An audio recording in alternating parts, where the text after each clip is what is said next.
दोस्तों, अगर आप बीए इंट्रेंस एग्जाम की तैयारी कर रहे हैं तो ये वीडियो आप सभी के लिए बहुत ही महत्वपूर्ण होने वाला है। मैं आप सभी के लिए लेकर के आ चुका हूं इंट्रेंस एग्जाम में पूछे जाने वाले कुछ इम्पोर्टेंट सवाल। तो आइए इस वीडियो को अब शुरू करते हैं।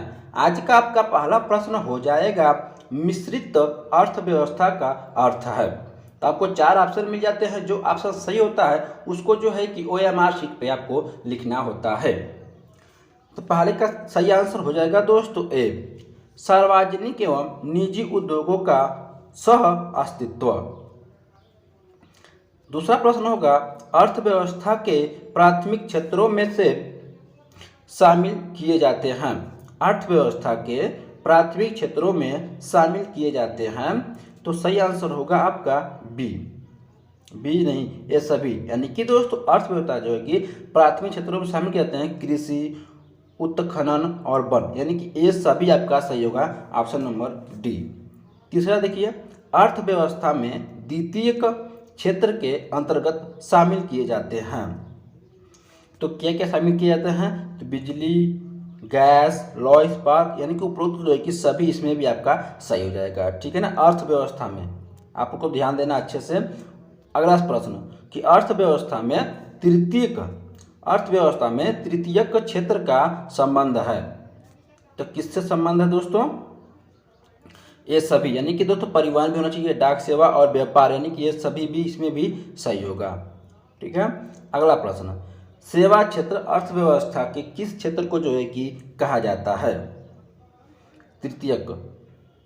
ठीक है। यानी कि दोस्तों जो सेवा व्यवस्था होती है वो क्या क्या होती है? परिवहन, डाक सेवा, व्यापार, यही होता है ना। तो तृतीयक सेवा जो है कि लागू किया जाता है इस पर। अगला प्रश्न देखेंगे हम लोग कि भारत में सबसे पहले किसने राष्ट्रीय आय का जो है कि अनुमान लगाया था? तो सही आंसर होगा आपका सी, दादा भाई नौरोजी। अगला प्रश्न, भारत में राष्ट्रीय आय की गणना का कार्य कौन करता है? तो कौन करता है? सही आंसर होगा केंद्रीय सांख्यिकीय संगठन। अगला प्रश्न, राष्ट्रीय आय की गणना का आधार वर्ष है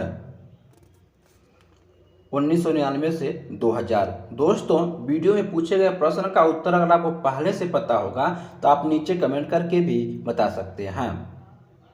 अगला प्रश्न, भारत में राष्ट्रीय आय की वैज्ञानिक गणना का श्रेय किसे दिया जाता है?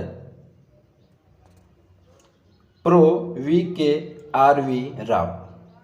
अगला प्रश्न, इंडिया विज 2020 क्या है? योजना आयोग द्वारा भारत को 2020 तक जो है कि विकसित राष्ट्र बनाने के लिए उद्देश्य से जो है कि तैयार किया गया दृष्टिपत्र।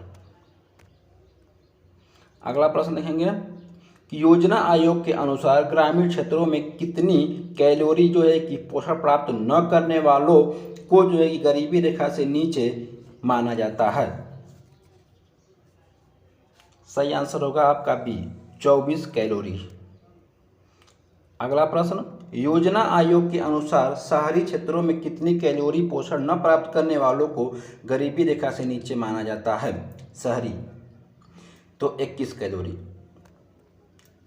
अगला प्रश्न, ग्रामीण क्षेत्रों में गरीबी के आकलन हेतु किस सूचांक के आधार को जो है कि माना गया है? कृषि श्रमिकों के उपभोक्ता मूल्य सूचांक को। अगला प्रश्न, भारत में बेरोजगारी का मुख्य स्वरूप है? संरचनात्मक। अगला प्रश्न, भारत के ग्रामीण क्षेत्रों में पाई जाने वाली बेरोजगारी का मुख्य स्वरूप? प्रच्छन्न। अगला प्रश्न, अंत्योदय कार्यक्रम का उद्देश्य क्या था? गरीबों में जो है कि सबसे अधिक गरीब की सहायता करना। 17, राष्ट्रीय ग्रामीण रोजगार गारंटी योजना कब शुरू की गई? 17, 2 फरवरी 2006। भारत में सामुदायिक विकास कार्यक्रम कब आरंभ हुआ था? 2 अक्टूबर 1952। सूर्योदय योजना किसके द्वारा जो है कि प्रारंभ की गई? जयप्रकाश नारायण। भारत में पहली पंचवर्षीय योजना कब शुरू की गई? 1 अप्रैल 1951।